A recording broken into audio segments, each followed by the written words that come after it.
I guess every man in history asks that question once in a while in relation to their loved ones.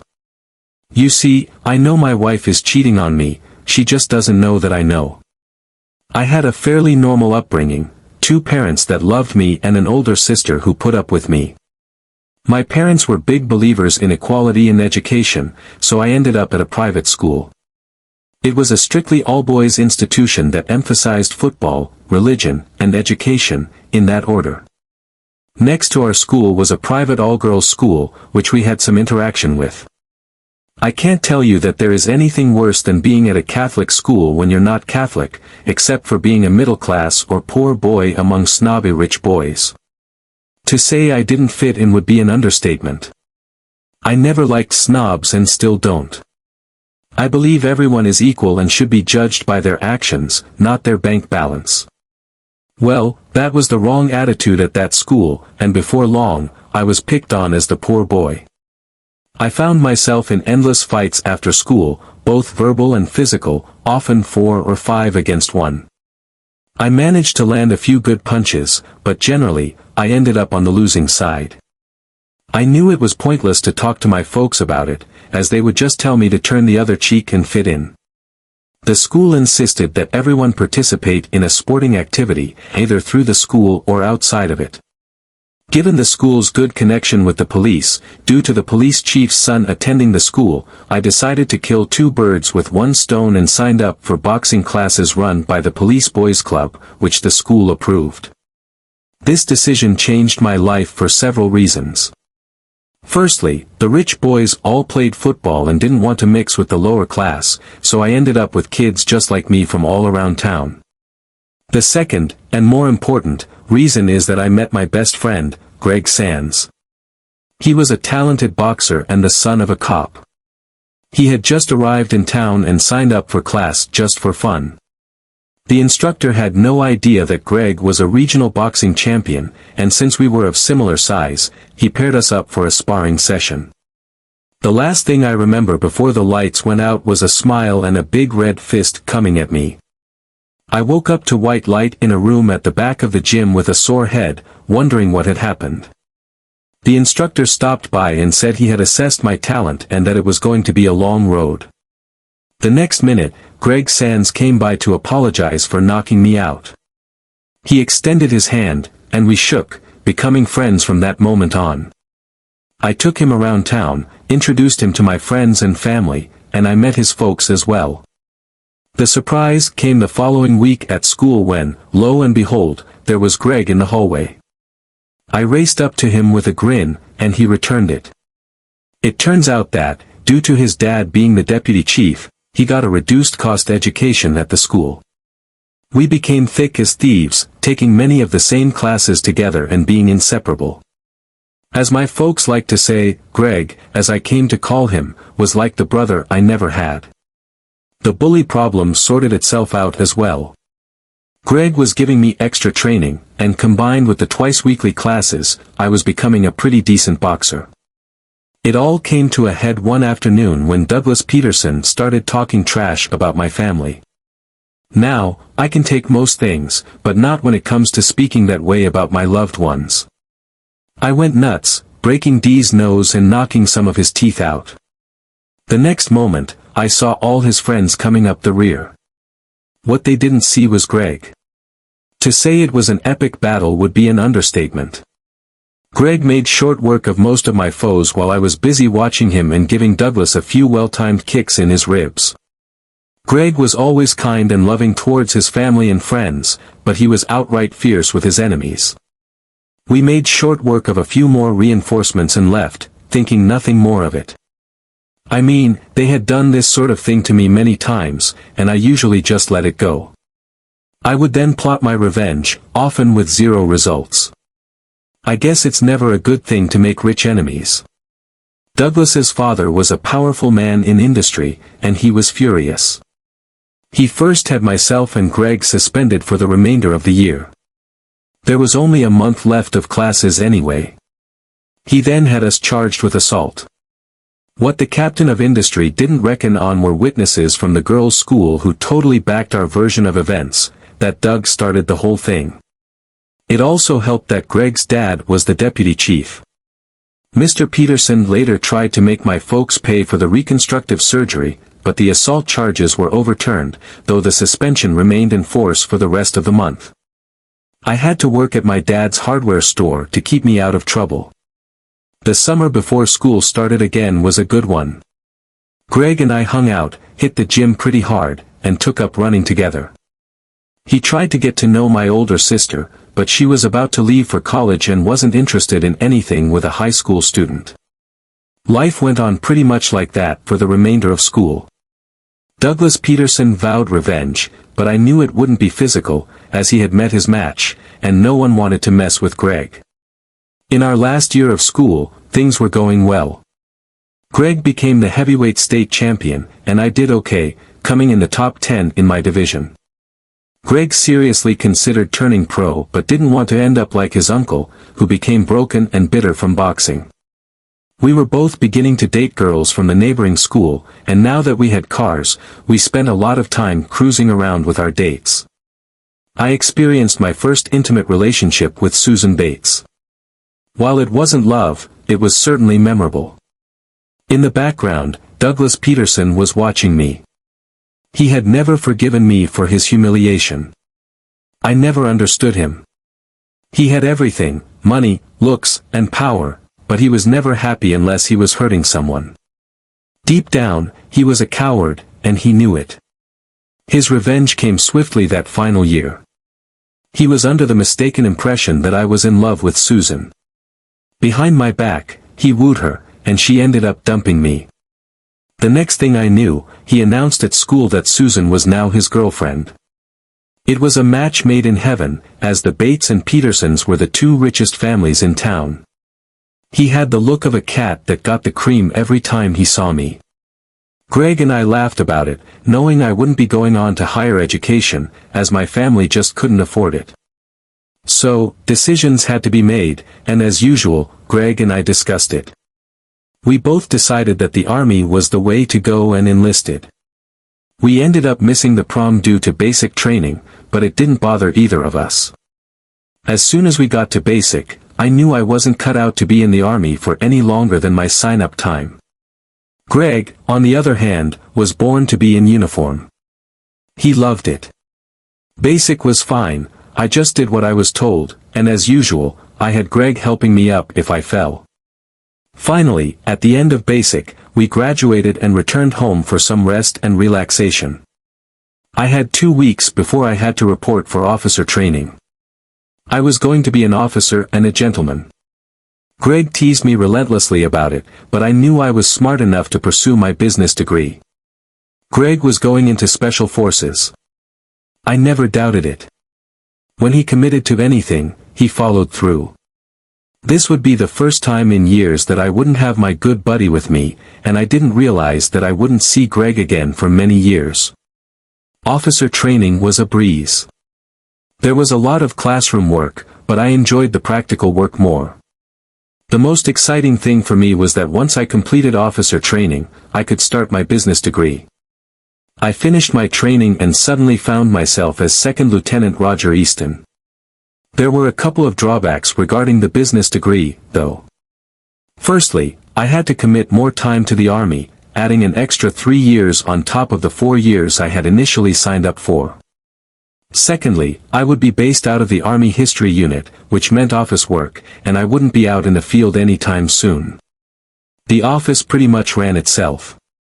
I had a fantastic sergeant who basically managed the place, and I let him do his job. The sergeant had seen action in Iraq and had been injured in an attack, but he had a real love for the Army and its traditions. This passion soon became infectious, and I gained a real insight into our Army history and traditions. I hadn't heard from Greg for a while. He was overseas, as he liked to put it. I worried for him, but I knew he was well trained, and as he said, when your time's up, it's up. This was the first time I felt really stable. I was studying for my degree, had set work hours, and was still boxing when I could. Funnily enough, it felt more like I worked for a bank than the Army. The only thing really missing from my life was a good woman. I was a romantic at heart and had dated a few women. While those relationships were enjoyable, I didn't have much in common with them, so they never lasted. This was all soon to change when I traveled back to my hometown for the weekend of a big music festival. I wanted to see my folks and Greg's family and maybe catch up with a few friends.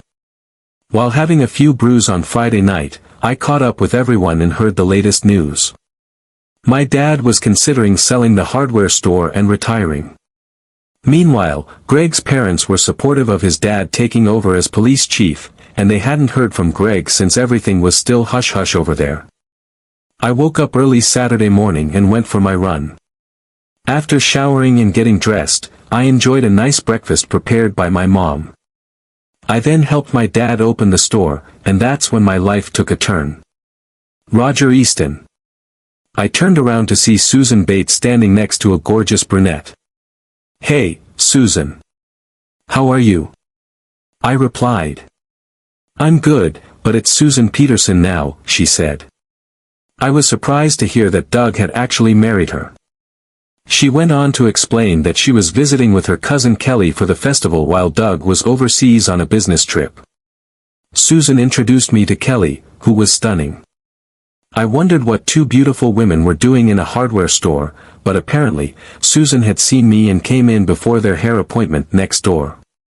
I promised to meet them at the festival to catch up. My dad saw the exchange and laughed, reminding me to watch myself as Susan was known to be flirtatious. I shrugged it off, thinking that I only had eyes for Kelly. After catching up with a few friends, I went home, cleaned up, had some lunch, and headed to the festival, where the atmosphere was lively. Sure enough, I spotted Susan and Kelly.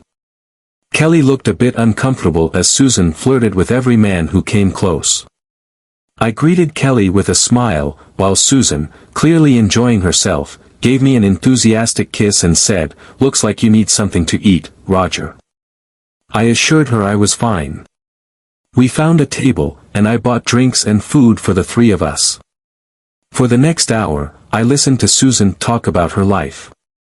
She shared that she married Doug right after graduation because he had gotten her pregnant, but fortunately, she lost the baby early on. Doug was working in his father's business and frequently traveled for work, as his father was in poor health, and Doug would soon take over. After a while, Susan felt the tension and wandered off with Peter Morrison, the ex-police chief's son, to check out his new car. I laughed, thinking that was the last I'd see of her. Cousin Kelly asked what was so funny, and I just said Susan hadn't changed much. I then enjoyed getting to know Kelly better. She was raised on an army base and worked as a human resources manager for a large corporation, clearly the Peterson Corporation, since Susan had helped her get a foot in the door. We talked about family, my work, and discovered we had a lot in common. We ended up going to dinner, and it was exciting to learn that we lived and worked in the same city. By the end of the night, we exchanged numbers and promised to meet again. That night, I fell asleep a very happy man.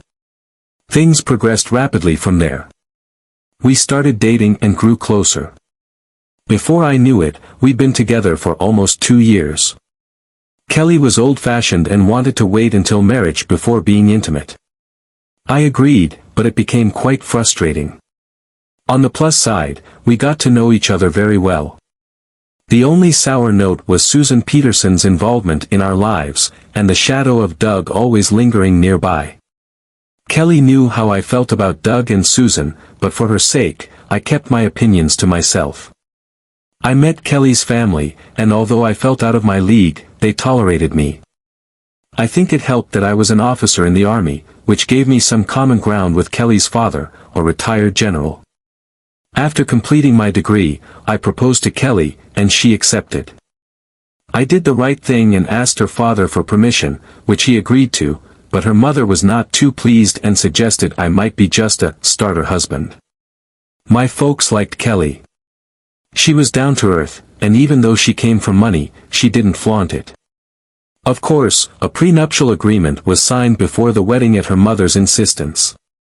I had a feeling that somehow Doug Peterson had put this idea in Susan's head, and it had been passed down to Kelly. The wedding went off well. Sadly, Greg couldn't be there as he was still uncontactable. I got his younger brother to stand in for him as best man. Thankfully, Doug was overseas and didn't come. It was a good day, and an even better night, as Kelly and I discovered we were as compatible in private as we were in public. Life continued as expected. We bought a nice house in a good neighborhood, enjoyed our time together, and started discussing the future. We both wanted kids, but first, I had to decide between the army or a civilian lifestyle.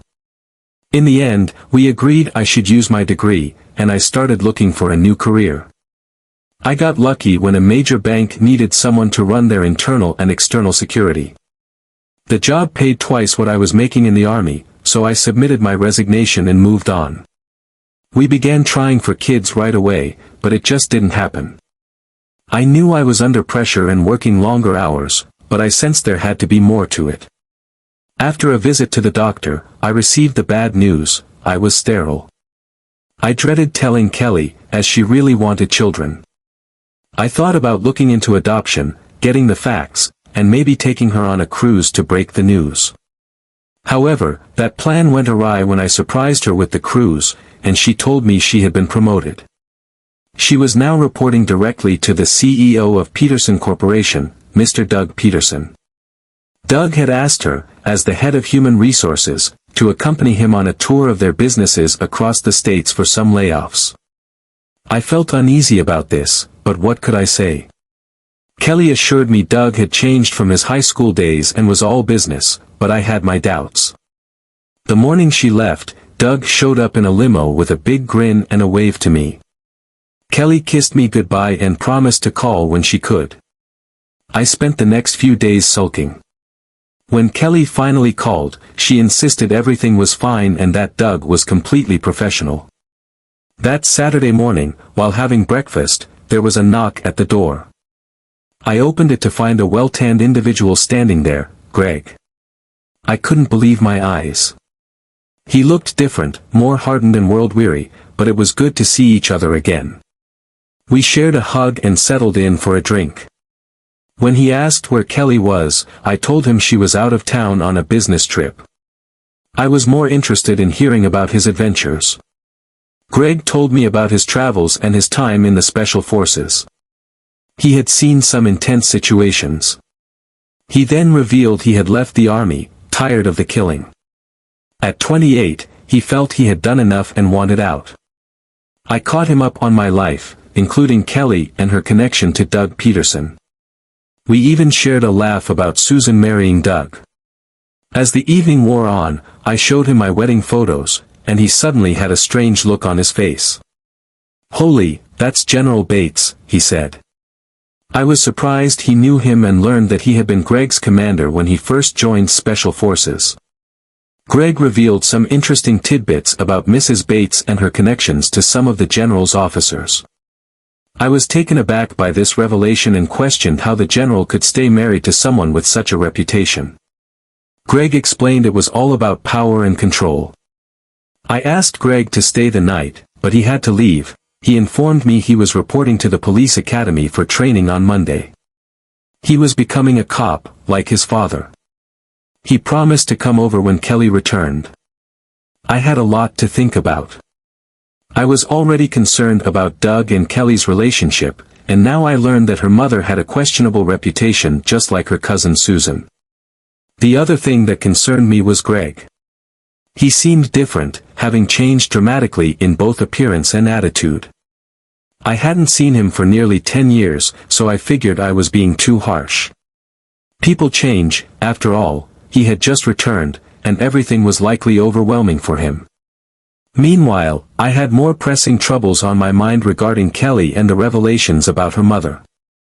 The next week passed quickly as I kept busy at work, and Kelly called a couple of times. I was too preoccupied to dwell on my concerns about Doug and Kelly, knowing she would be back Friday night. Sure enough, around 8 p.m. that Friday, Kelly arrived home in a limo. She greeted me with a warm kiss and a hug, expressing how happy she was to see me. I looked for any signs of change in her mannerisms, but she seemed the same old Kelly. After she went upstairs for a shower, I took her bags to the laundry. Unable to resist, I glanced through her bags but found nothing out of the ordinary. We enjoyed a late dinner together and spent the night reconnecting. I loved this woman deeply. The next morning, we woke up around 10 a.m. and had a late breakfast. I caught Kelly up on Greg's return and expressed my desire for her to meet him. I called Greg, and he promised to come over in the afternoon. Around 2 p.m., when he arrived, he brought flowers and a bottle of good wine. I was about to introduce him to Kelly when she exclaimed, "Oh my God, Greg. It's Greg." I was taken aback. It turned out they knew each other from the army base where her father had been in charge. For the next few hours, they caught up on their shared experiences, and I felt like a third wheel. I ended up cooking dinner and came back into the living room just as I overheard them discussing something in hushed tones. Greg suddenly stood up to leave, mentioning that Kelly and I needed to talk first, leaving me curious about what had just transpired. Once he was gone, I asked Kelly what was going on. She seemed a bit embarrassed and revealed that she and Greg had briefly dated while he was stationed there. They had broken up when he left for a tour of duty. I couldn't help but feel uneasy about this revelation, especially when Greg's expression changed after looking at our wedding photos. It became clear that he still had feelings for her. I asked Kelly if this would be a problem, and she reassured me that she loved me and only me. Still, I was frustrated that neither of them had mentioned their past. I called Greg, who echoed Kelly's sentiments, explaining that he didn't want to upset or worry me with past events. Life continued, with Kelly busier than ever in her new role, and our plans for children took a back seat. I didn't mention my concerns about being sterile. Greg graduated and started his career as a police officer, working in the drug squad. I was also busy with my job at the bank, but slowly, things started changing at home. Our intimacy shifted from 3 times a week to once a week, and then it dwindled to once every couple of weeks. This coincided with Kelly's late nights at work with Doug and various overnight business trips. I sensed something was wrong. Determined to clear my head, I decided to take a week off to help my father, who had recently retired and sold his business. Kelly encouraged me, saying it would be a good opportunity since she had to work late with Doug and some other executives. I arrived at my parents' place on Monday around 10 a.m. After spending the day at the store, we went to the Irish pub for a few drinks. I tried to avoid discussing my worries until my dad surprised me with some unexpected advice. "Son, I think you should start protecting yourself ASAP," he said seriously. I asked him what he meant, and he looked me in the eye, revealing that there were rumors circulating around town. He explained that Doug Peterson was telling everyone that he was having an affair with Kelly. My anger boiled over. It was one thing to suspect infidelity, but to hear it directly was another. Everything began to add up, and I realized I had been naive.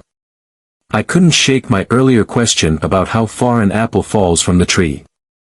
I would make them all pay for making a fool of me. First things first, I was going to make an unannounced visit to Susan Peterson. The Bates estate was the biggest place in town, a mansion everyone called the White House because of its size. As I headed back to the city, I heard that Susan was actually at her parents' place. I knew her parents fairly well from when I dated their daughter in high school. They were decent people, but I knew they never considered me good enough for Susan.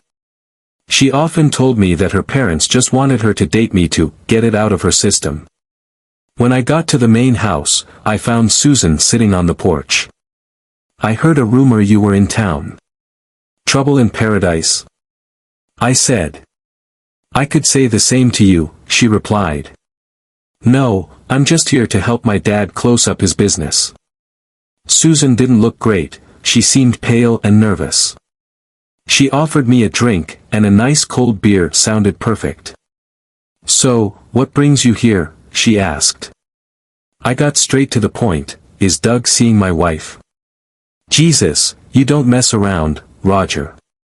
"Yeah, well, it's all around town," I said. Susan started crying and explained that she had left Doug and was now living back at her parents' house. Their divorce was only a matter of time. She told me they had been forced into marriage and resented each other.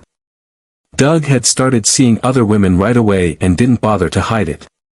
In fact, she told me he had a nice apartment near his office where he brought his conquests. Being Susan, she retaliated by having affairs of her own. Doug had been pushing for a divorce for the last 2 years, but Susan held off on her mom's advice. Everything came to a head last week when Doug admitted he was sleeping with Kelly and said it wouldn't be long before Kelly moved in on his side of the bed.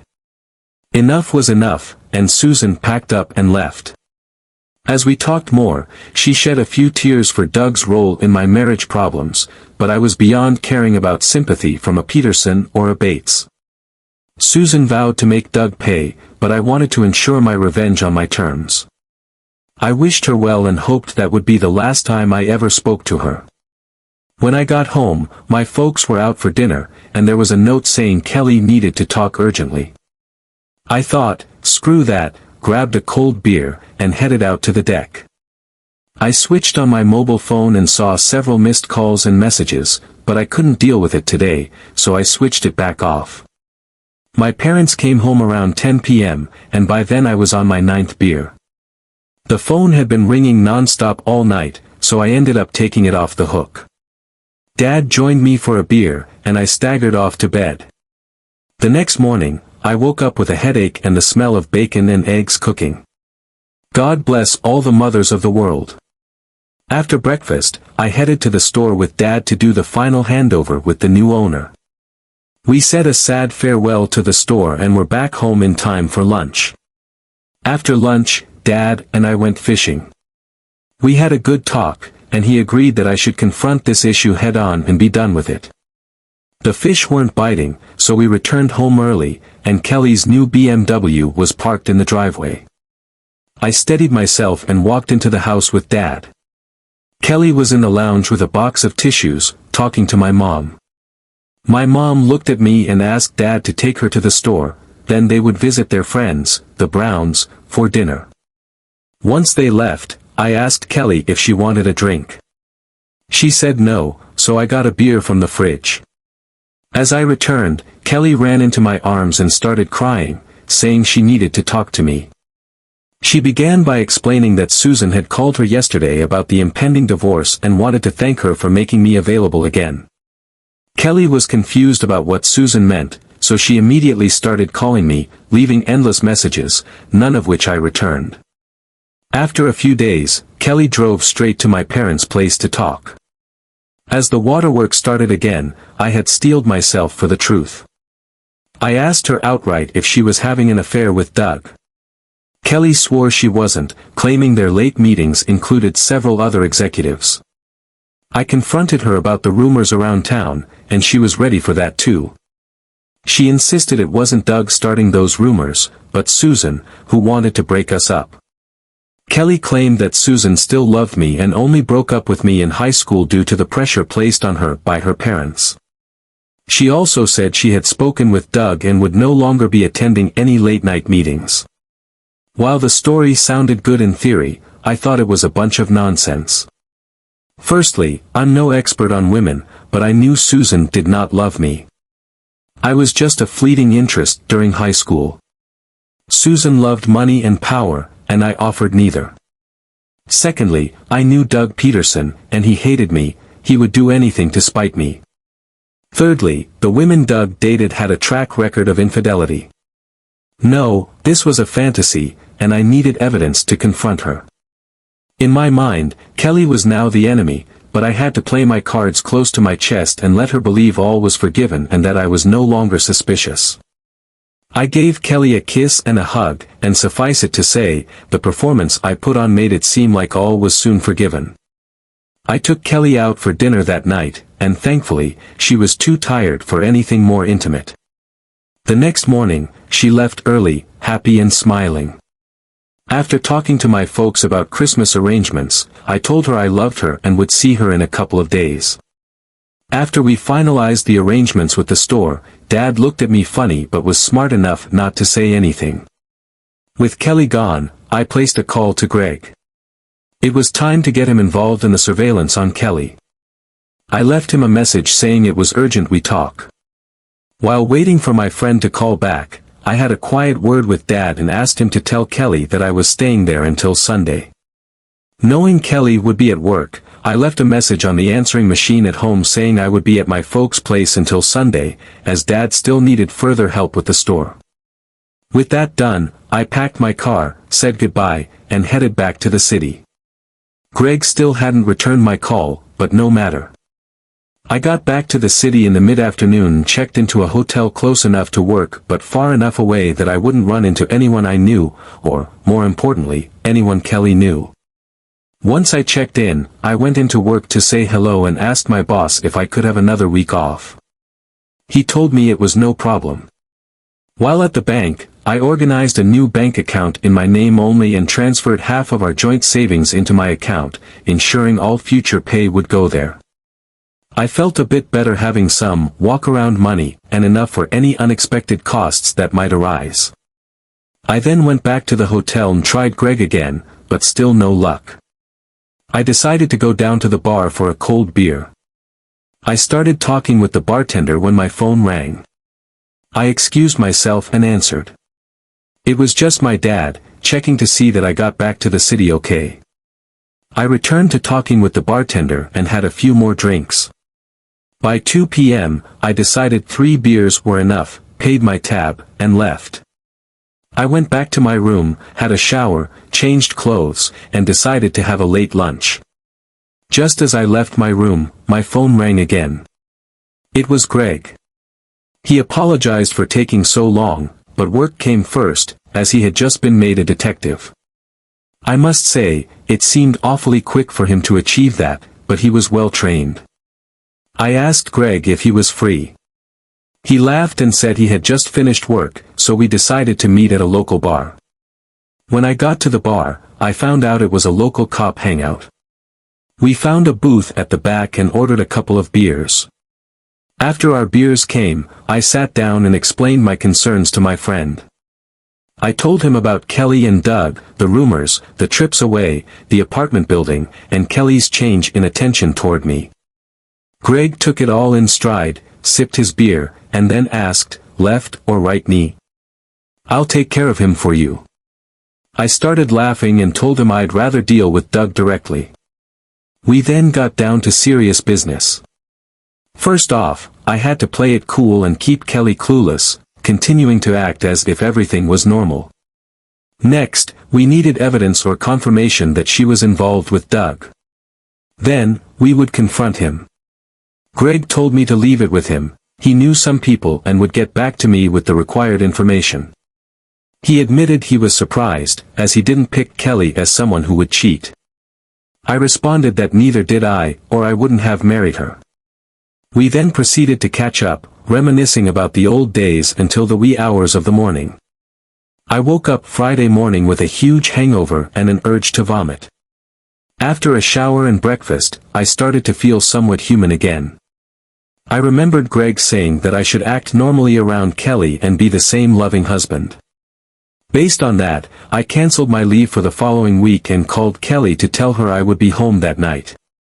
I was welcomed home with open arms, had a nice dinner, and attempted to be intimate with my wife. She questioned why I wanted to use protection and then talked me out of it. Kelly told me she was ready for children and that we should start that night. I remained silent, knowing she wouldn't be getting any children from me. Life continued, and I was on pins and needles, awaiting Greg to get back to me. It's hard to plan for the future when you don't know if you're doing it alone. A couple of weeks later, Kelly phoned me, questioning our joint bank account balance.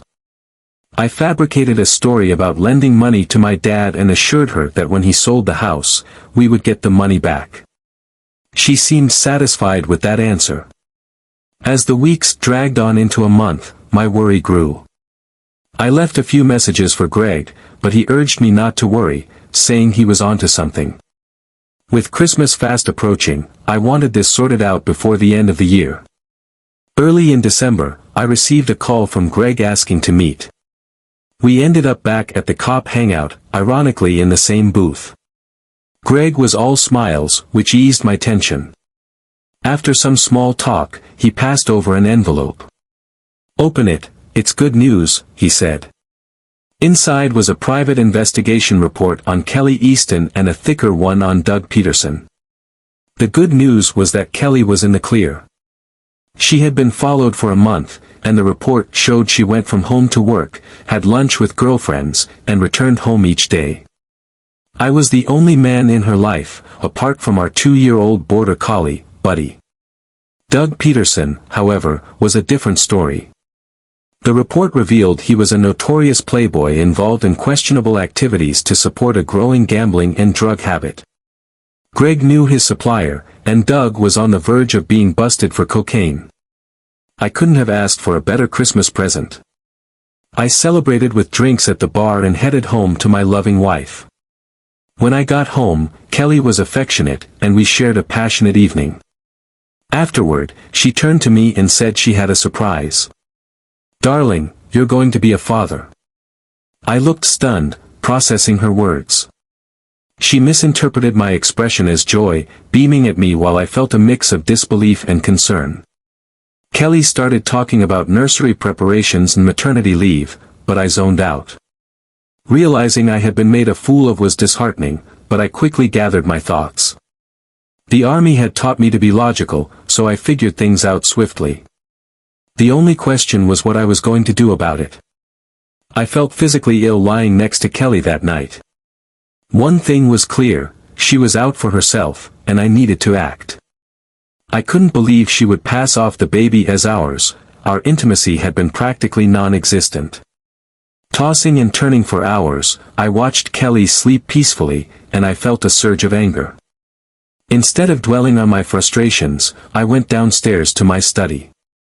I glanced at my gun but dismissed such thoughts as weak. Over the years, I came to some hard truths. The baby wasn't mine, my wife had betrayed me, Greg was my worst enemy, and Doug Peterson had been set up by Greg. Coming to terms with my life being a lie was excruciating. It felt terrible to be surrounded by enemies. I was a loyal and trusting person. Was that a crime? I needed to make quick decisions. Taking Greg's advice to heart, I knew I had to make everyone think I was oblivious while sorting this out tactically. I had to speak to Doug Peterson. With that decision made, I returned to bed, attempting to find some rest. I woke early the next morning, filled with purpose. Kelly was still asleep, so I quietly left for the day. As soon as I got to work, I called Peterson Corporation and left a message for Doug to call me urgently. By mid-morning, it was clear he wouldn't be returning my call.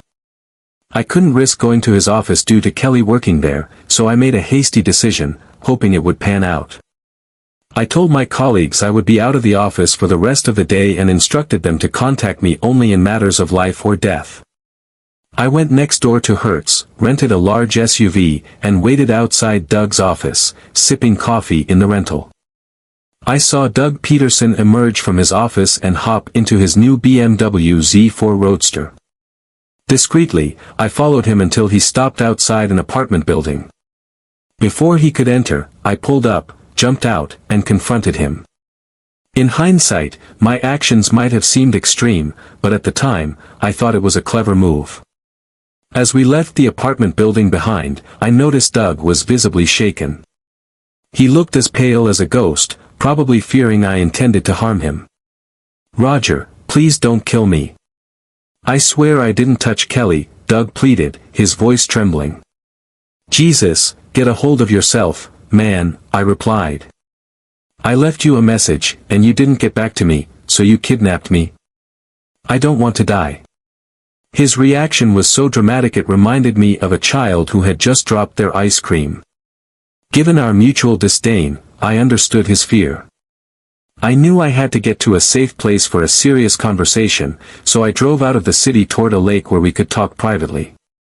However, as soon as I turned down the road, his panic returned. I could hardly believe this guy was a CEO of a large corporation. After calming him down, I brought him to a picnic bench to discuss a report that Greg had compiled. "Read this, and then we'll talk for the next 15 minutes, I instructed. As Doug read through the report, he made comments like, "This is no way accurate." I responded, "What do you think, Doug?" "It's complete nonsense, this has Susan's fingerprints all over it," he said. I wanted him to realize he was entangled with an enemy who was closing in on him. "It wasn't Susan who gave me the report, it was Greg Sands," I revealed. Doug turned even paler, now convinced I was out to get him.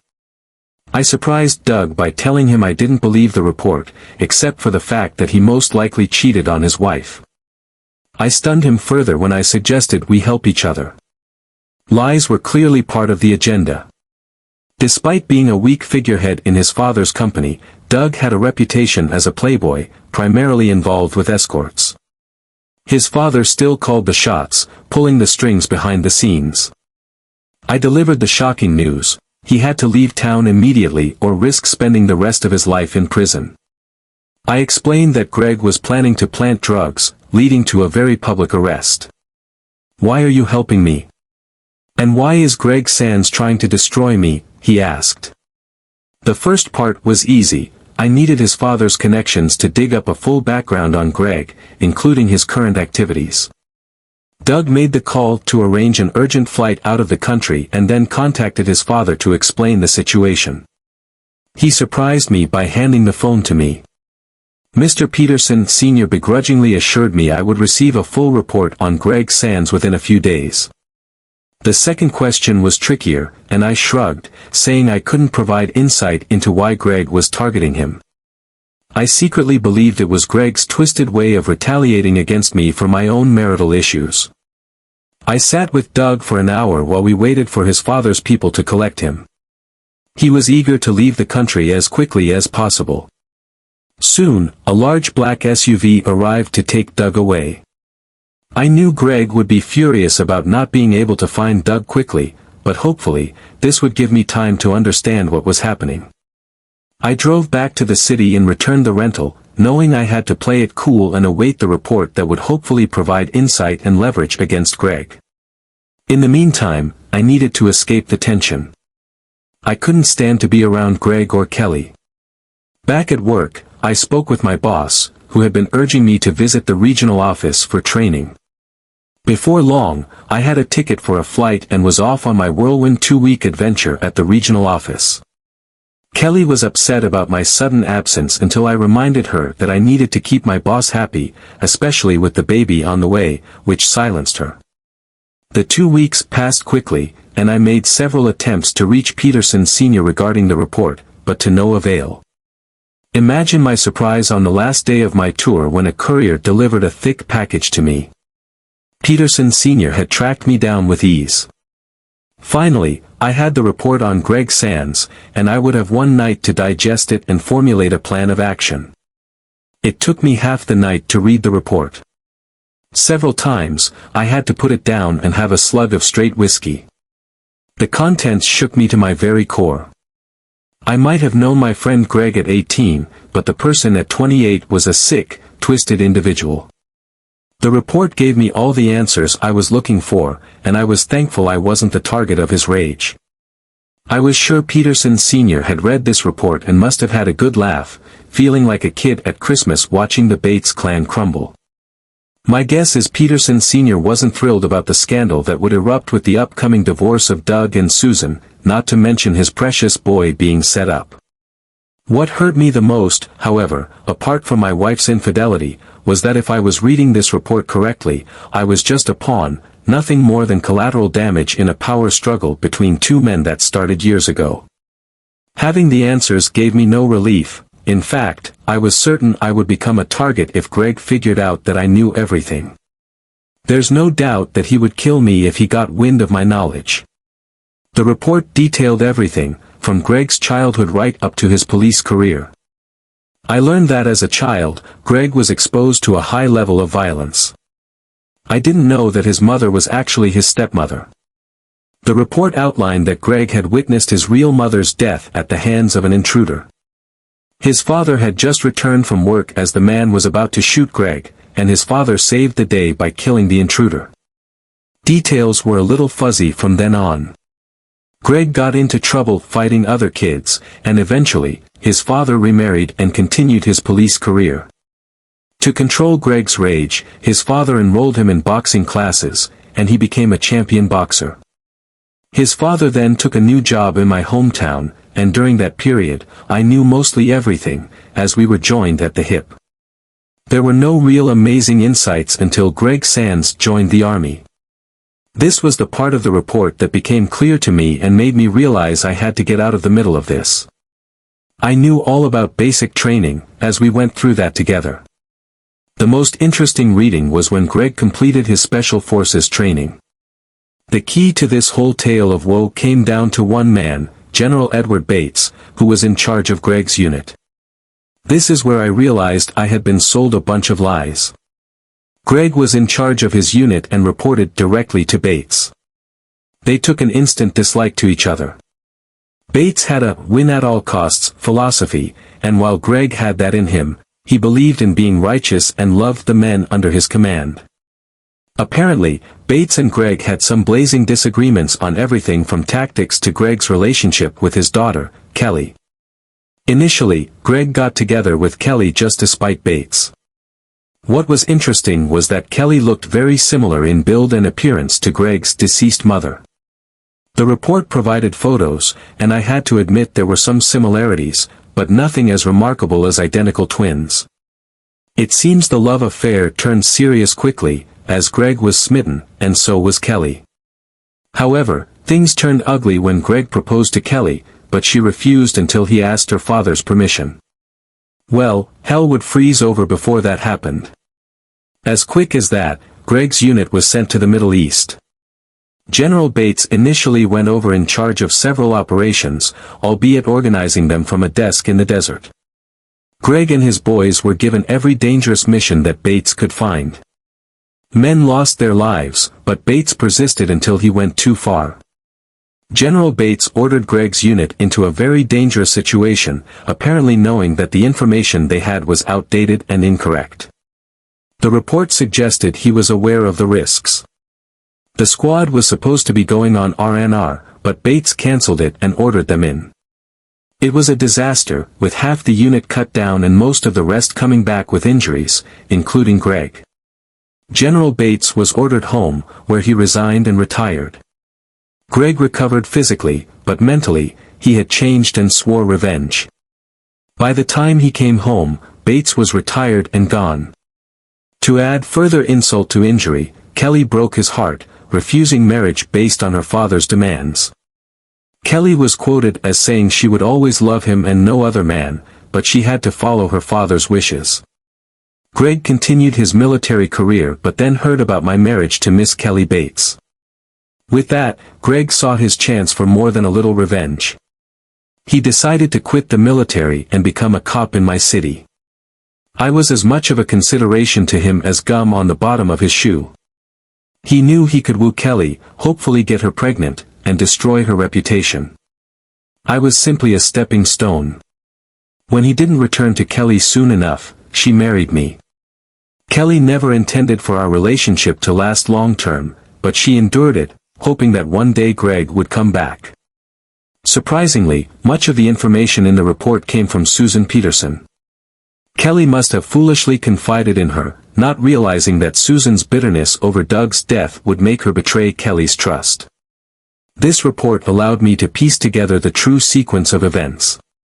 When Greg returned to civilian life, he sought revenge not only on Bates but also on me. He resumed his relationship with Kelly, which led to her pregnancy. Kelly had dropped enough hints to make me believe she was having an affair with Doug Peterson, hoping I would either confront him or divorce her, thereby clearing the way for her to be with Greg. The plan grew ambitious when I approached Greg for help.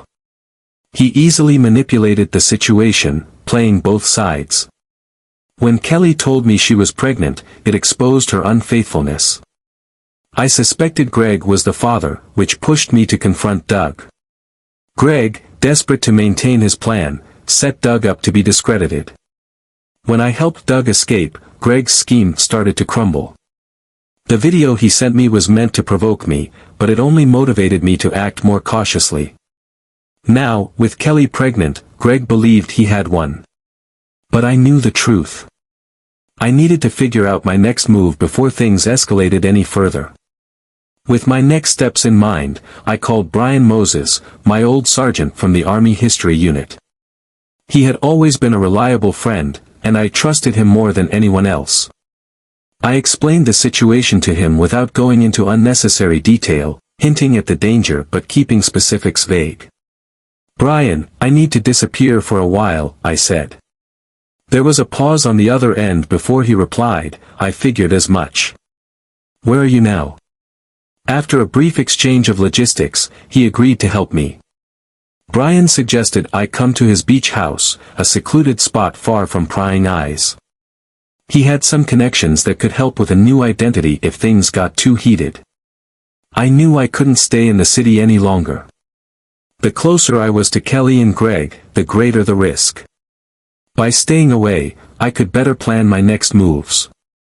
After gathering my essentials, I left a short note for Kelly, saying I needed to sort some things out alone, and then packed up and drove out of town.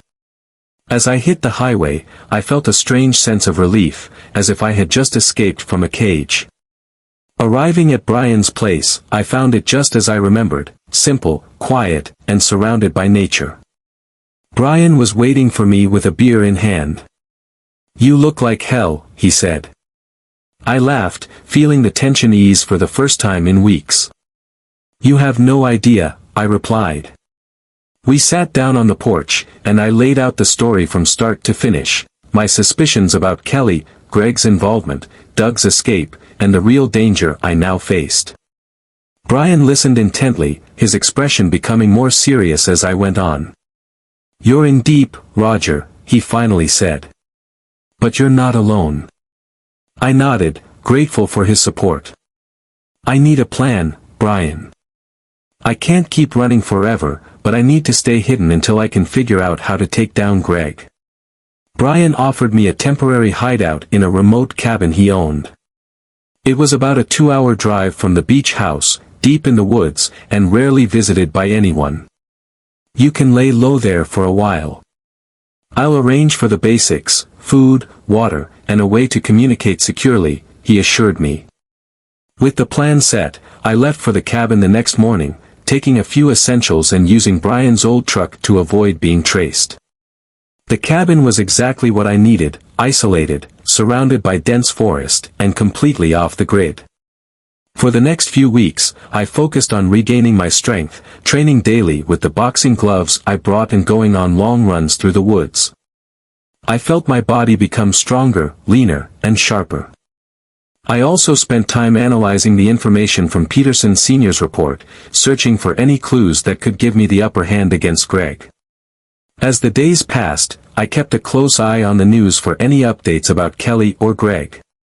Kelly's pregnancy was now public knowledge, and rumors swirled around the nature of her relationship with Greg.